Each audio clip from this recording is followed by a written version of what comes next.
Hello guys! Nandito ako ngayon sa Bro Job Beauty Lounge, Antipolo City. Yes, magpapaganda ako ng kilay. Sabi nga nila ay kilay is life. Ayan, si Charmaine Shena, ang kaibigan ko na may-ari ng Bro Job. Sinimulan niya sa threading, nililinis na yung aking kilay, tapos sinundan niya maglagay ng anesthesia. Hindi machine. Machine. Yung ginawa ako sa bahay, may Machine ba machine yun? yun. Pero nung una nyo sa Marikina, Wala. Guys, pang second session ko to. Tiis ganda talaga. Ayan, eto naman yung ginagawa niya sa akin. Ang tawag yata rito ay eyebrow mapping.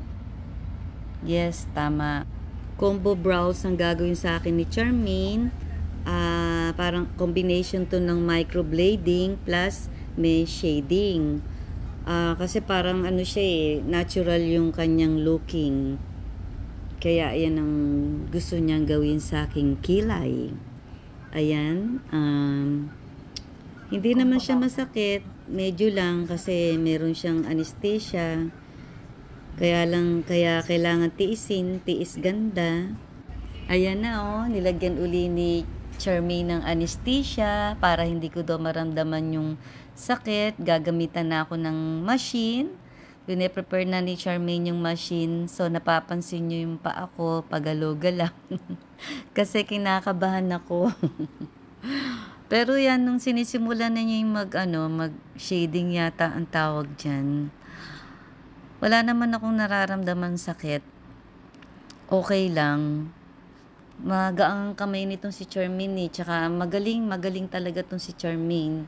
Mabait na, maganda pa, mura pa. Kaya guys, dito na kayo magpa-microblading. Siguradong gaganda kayo.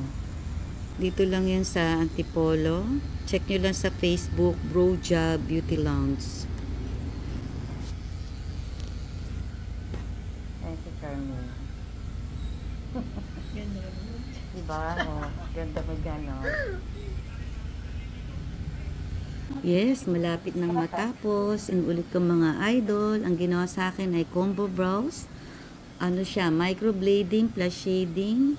Talagang natural na natural ang looking niya, Diba? Ang ganda. Yes. Thank you very much, Charmaine. Love. Sa lahat ng mga nanood nitong video. Thank you for watching. God bless sa ating lahat at ingat kayong lahat. Bye! You hold the sun in